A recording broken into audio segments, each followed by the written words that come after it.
All right, guys, welcome back again to a Source SDK 101 video and continuing the theme of looking at uh, all sorts of different TTT maps and analyzing them. We're going to be taking a look today at Roy the Ship. Um, this is another super classic.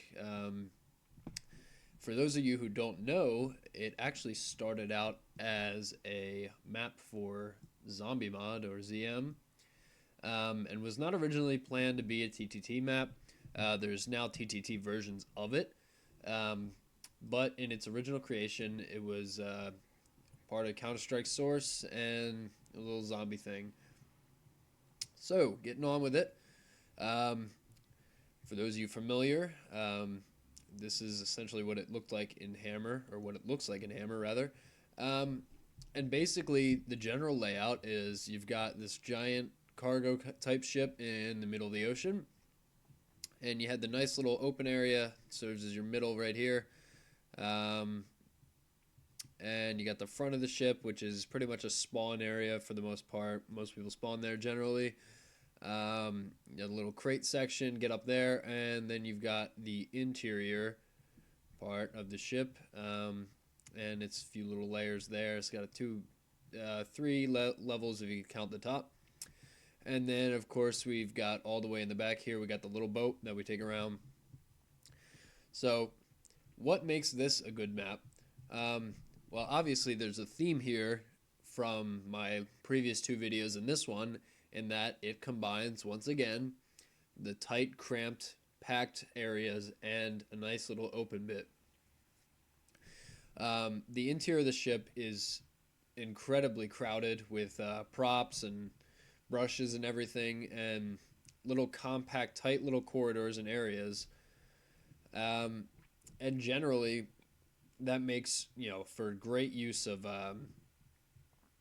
shotguns, pistols, what have you, all that stuff. And when you're killing people below the ship and inside the ship, generally it seems it's kind of challenging to understand where the sound is coming from for people outside. And that is wonderful for the traders. Sucks for the innocent, but who cares? But generally, that also works with C4. And I haven't really talked about trader weapons that much in the past, but if you're going to use C4, Roy the Ship is probably your best bet of getting, more than one kill because of how tightly compact the map is. It's generally it's a small map, but it feels bigger than it is, and that's also another great point and something to look into when you're trying to create your own map, is that you want the map to feel bigger than it actually is. So the way this map accomplishes that is by, of course, having its 3D skybox over here, which is just a giant ocean, and a little fog fades out, and by letting the players actually swim in the water, you can see here, this is the general area of the water around the map. By letting the player do that, it offers so much more freedom, and especially working well with TTT, it lets people go out into this back corner here, anywhere else in the ocean, and it gives them an opportunity to either hide, which is what I generally use it for, or if you're feeling like you're lucky and you're going to be able to pick somebody off running across the rails, you can do that there, and it'll be a good place to snipe. But going back with that C4 thing, when you plant C4 in the middle of the ship, you generally will kill almost anybody on the ship. Generally, you try to plant it up in the top here or underneath here, in the middle section. And that C4 will go off and it will kill tons of people pretty much almost every time. And what this water allows you to do, and great, is that you can run away and know that you're safe from the C4. And it is always the first thing that I remember always doing whenever we play. You hear C4, somebody calls out C4, you bail, and you jump off that ship as quick as possible. And when that happens, that gives the perfect opportunity for the trader to go and, using a radar or something, they can scan and find the people in the water, and they can take them out. And it's just dynamic tactics like this that just will make a map go so far. And of course, obviously, it's all up to the players. If you're playing with a group of bad players, you might not have as good of a time, or things will be like little tactical scenarios and stuff like that. But either way, the fact that this map allows for that just brings it up to that next tier and the next level of being such a great map. And obviously, this map was not designed for TTT, as I said earlier, and it's just, it's pretty much just a happy accident that it turned out to be such a great map. Um, but also talking about before how I talked about gimmicks in and maps. Obviously, this map's whole deal is that it's a boat in the middle of the ocean, and besides the fact that you have this expansive, pretty large open area to swim in and hide underwater, they also have this little boat in the back here that we all know and love with the glass that takes forever to break.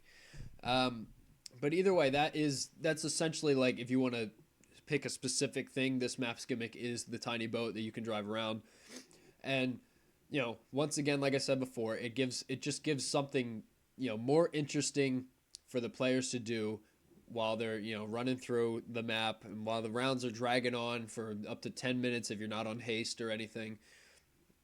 It gives them something to do, and it just makes something memorable. Everybody remembers people hiding out on the little boat. It's some players, it's the first thing they do is they jump off and they hop on the little boat and they circle around for the rest of the round. So it's really important, and I think I'm going to be doing a video that compiles all these little gimmicks together just to talk about what makes these specific ones so good and how you could emulate that in your own maps without just blatantly copying the ideas that have already been done. So also, I'm going to talk a little bit about the graphics here. Roy the Ship, once again, was made using all stock CSS things, textures, models, the whole 9 yards. And while that's what a majority of people have to work with, it just goes to show you again that you don't need, super dazzling, shiny, brand new models and textures and custom assets to make a great TTT map. Of course, that stuff will always help you, but in this case, with Roy the Ship and with many other of the classic maps, you'll notice that they don't have any of those things.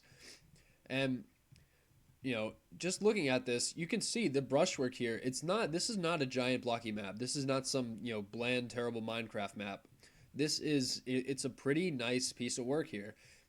You could argue that the boat itself is kind of blocky, especially down here.